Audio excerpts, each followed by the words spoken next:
First up, sort of the premier trait, if you will, Dragonsoul.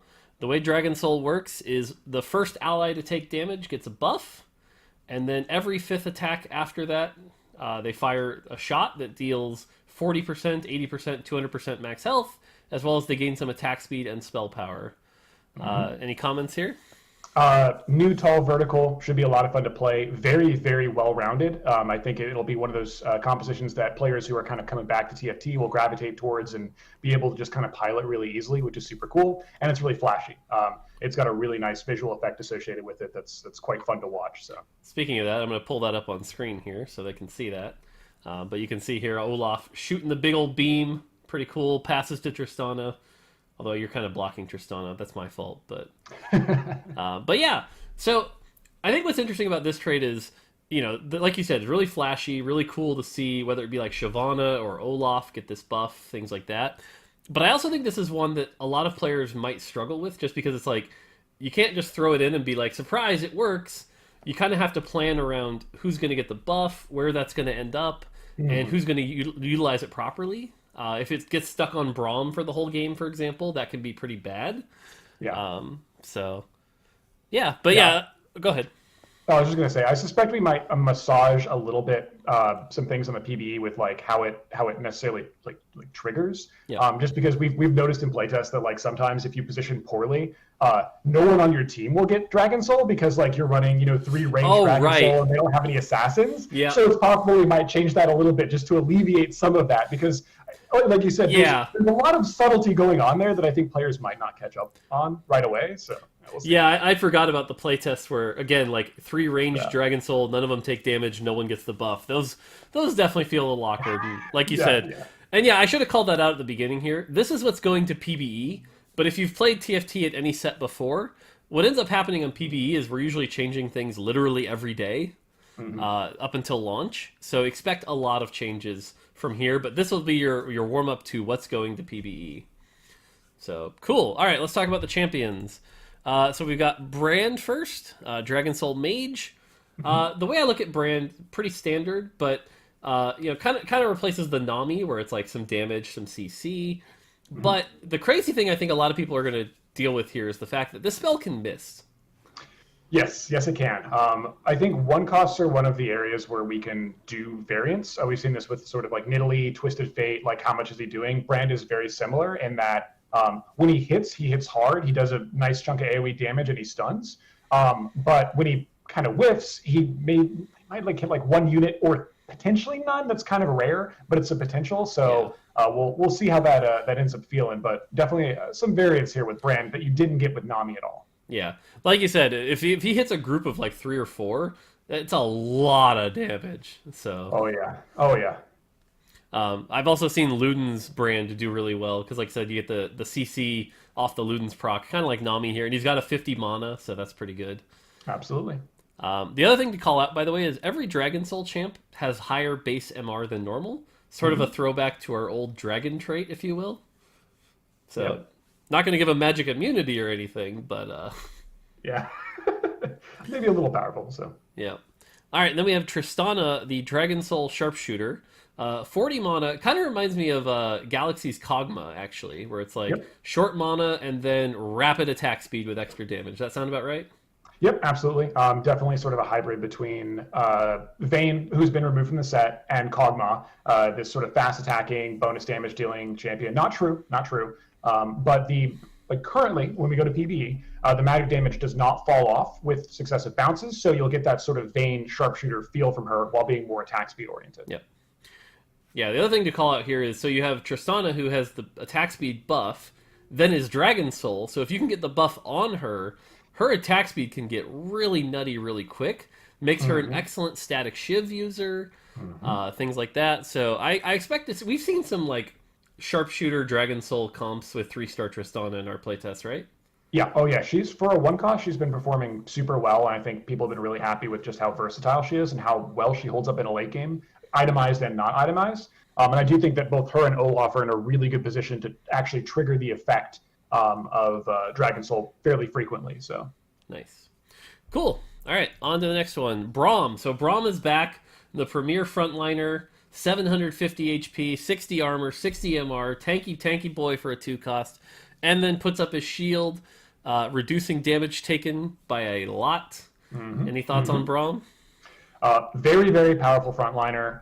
One of those units who can just honestly carry a frontline for a big chunk of the game, similar to how we've seen him in the past. Super cool. Great person to put like, all of your Dragon Claw, your Thornmail, your Sunfire on. Yep. So yeah, great tank overall. I think there's a couple things to call out here. One is that we don't have the old Thornmail Warmogs back in the day. True. So you're not gonna get those invincible Brahms that carry your entire comp that you saw in like Rise of the Elements. But like you called out, he is super duper tanky. Yeah. The other thing though is you got to be careful that he's not the one who first takes damage to get the Dragonsoul buff, because oftentimes you could end up with the Dragonsoul buff on a Braum, which isn't the worst, but it's also not great. So. Yeah, it's okay, but I think you really want to get it on Shyvana or someone who can kind of get back and start passing it to other people. Yeah, for sure. So speaking of which, Shyvana is my vote for like the best person to take that buff initially. Absolutely. Shyvana's been my favorite champ so far. Feels a lot like Kindred in the sense where it's like if you get an early Shyvana, it kind of dominates the game. So she got kind of lower base stats, good AD, good attack speed as you see here, that high MR. But when she transforms, she gains 90% bonus health. Now that includes things like Brawler and Warmogs. So if you're running like a 4 Brawler Shyvana with a Warmogs, that's a lot of health. Oh yeah. And then once she transforms, those bolts hit hard. And by the way, they're an on hit, which means they also work with Hurricane, right? Oh, yep, absolutely.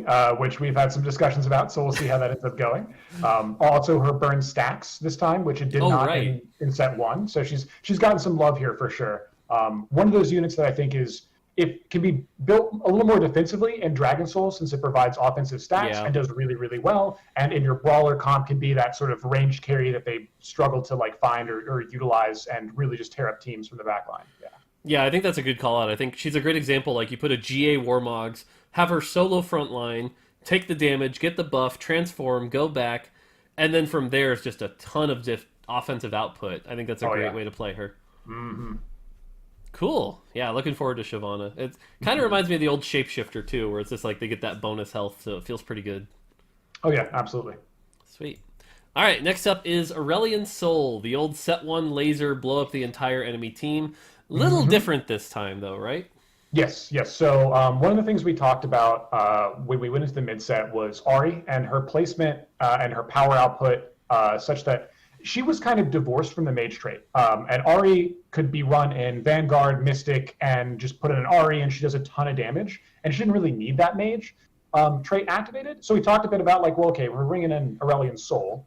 How do we get him to sort of care about mage, just the double cast primarily, just getting to 3. And so we basically baked in this concept where he'll hit someone, and if they don't die, they get this overcharged debuff on them. And if he hits them again, he does bonus damage. So if you're hitting those tanks, those frontliners, he can shoot through them with mage, but might struggle a bit without it. Yep. Yeah, I think it's interesting to also call it that Aurelion Sol is probably not the best Dragonsoul carry, just because he's on the back line, hard to get the buff, and even if he does, it's okay. But like you said, I think he's now the premier mage carry, especially with some of the Vygar changes coming up. Like if you want to run 6 mage Asol is gonna hurt. He's gonna blow up comps. Yeah, we've seen some success with Dragonsoul Mage as well, in which case he's getting both benefits. Even though he's not proccing the laser beam, the Dragon Breath a whole lot, there is still that bonus SP that gets run through Mage as well. So if he suddenly has it at the end of a fight, he's the last one alive, and it's like 1v5, you'll see him delete teams. It can be pretty nutty. Yeah, that's true. I forgot the 3 Dragonsoul option. That's always a good option. True. So speaking of people that are good Dragonsoul carries, Olaf, 900 HP, 85 AD. Those are some beefy stats. Oh, yeah. And then, he's got that armor and MR. But just like before, when he transforms, gains a bunch of attack speed, immunity to crowd control, and built-in cleave for, 50% of his damage, which that scales with AP. So yes. Olaf is back. Yeah. We basically swapped out. He had lifesteal in the past and cleave from Berserker. And so we kind of said, okay, well, let's bake in that cleave into his kit and give the lifesteal portion, he gets it from Slayer instead. So a very similar feeling overall, though, when he's run in his like correct trade or whatever. Yeah. I think one of the big differences, though, is he's not glacial this time. That is true. That is very true. He's not locking down teams like he used to. He's more, I guess, in general, beefy, a little bit tankier, and he does a lot of damage when he's itemized. A lot of damage. Yeah. Again, because especially with the cleave and the like Slayer, if you can get that cleave hitting the 4 units and then Slayer kicks in and gives you all that health back, he can stay alive a long time. He's kind of the new Warwick, I'd say. Yep.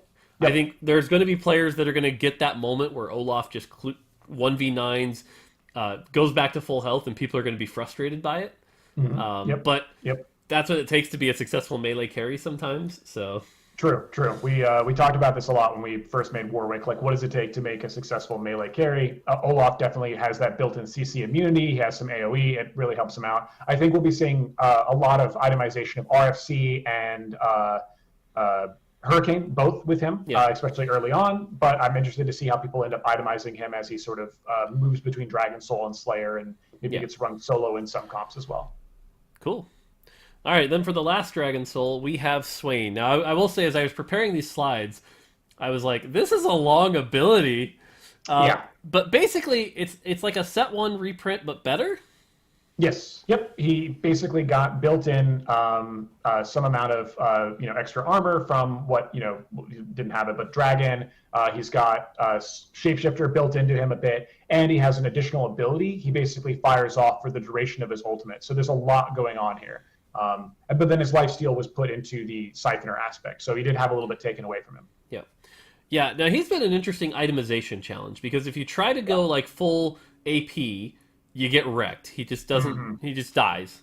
If you try to go full defensive, he doesn't really output quite enough. So he's in this really interesting, awkward middle ground where it's like you usually want like 1 offensive item on him, and then 1 or 2 defensive items on him. So it's pretty interesting itemization challenge. But man, when he turns on, he can like hit a lot of things. So it feels pretty good.